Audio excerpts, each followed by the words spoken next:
জনসভার সম্মানিত সভাপতি উপস্থিত রয়েছেন বাংলার উপকারা মানুষের নয়নের মণি কৃষক শ্রমিক জনতা লীগের প্রতিষ্ঠাতা সভাপতি মুক্তিযুদ্ধের জীবন্ত কিংবদন্তি বঙ্গবীর কাদের সিদ্দিকী বীরুত্তম আমাদের মাঝে উপস্থিত রয়েছেন। বঙ্গবীর কাদের সিদ্দিকী বীরুত্তমের সহধর্মী শ্রদ্ধেয় জননেত্রী বেগম নাসরিন কাদের সিদ্দিকী আমাদের মাঝে উপস্থিত রয়েছেন। বঙ্গবীরের সুযোগ্য কন্যা ব্যারিস্টার কুলি সিদ্দিকী সহ ইউনিয়ন কেন্দ্রীয় উপজেলা জেলা নেতৃবৃন্দ সখীপুরের বীর বিক্রম জনতা সবাইকে সালাম জানিয়ে অত্যন্ত সংক্ষিপ্ত আকারে দুই একটি কথা বলার চেষ্টা করছি। প্রিয় বন্ধুরা, সংগ্রামী বীর জনতা, আপনারা জানেন বঙ্গবীর কাদের সিদ্দিকী বীরুত্তম 1971 সালে 333টি গেরিলা যুদ্ধের মাধ্যমে সম্মুখ যুদ্ধের মাধ্যমে এই দেশটাকে স্বাধীন করেছেন।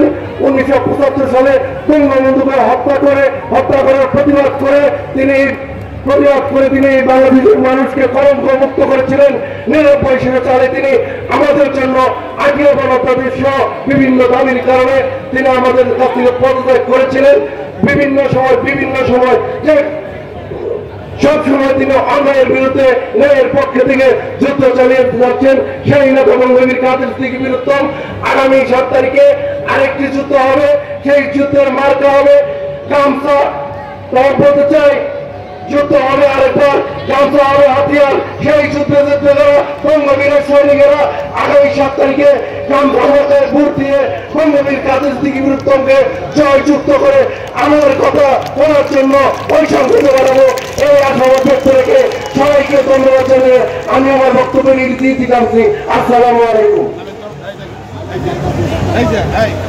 সংগ্রামী সাথী বন্ধুরা, এখন বক্তব্য প্রদান করবেন সখীপুর উপজেলা কৃষক শ্রমিক জনতা লীগের সিনিয়র সহসভাপতি, গালিয়াপুর উচ্চ বিদ্যালয়ের সহকারী শিক্ষক, গালিয়াপুর ইউনিয়নের গণমানুষের নেতা জননেতা জনাব সারোয়ার হোসেন মাস্টারকে তার বক্তব্য দেওয়ার জন্য বিনীত অনুরোধ জানাচ্ছি।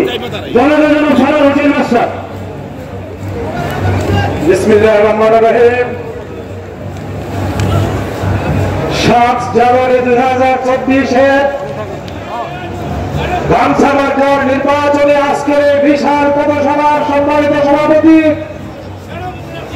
মঞ্চে উপস্থিত আজকে আমাদের কাঙ্ক্ষিত প্রার্থী বঙ্গবীর কাদের সিদ্দিকী বীরুত্তম, উপস্থিত বেগম নাসরিন কাদের সিদ্দিকী, উপস্থিত ব্যারিস্টার কুলি সিদ্দিকী সহ সকল পর্যায়ের নেতৃবৃন্দ, উপজেলার বিভিন্ন ইউনিট থেকে আগত নেতৃবৃন্দ, সখীপুরের বীর জনতা, সাংবাদিক বন্ধুরা, 1999 সালের 24 ডিসেম্বর এই দল সৃষ্টি করেছিলেন সখীপুরের মানুষ।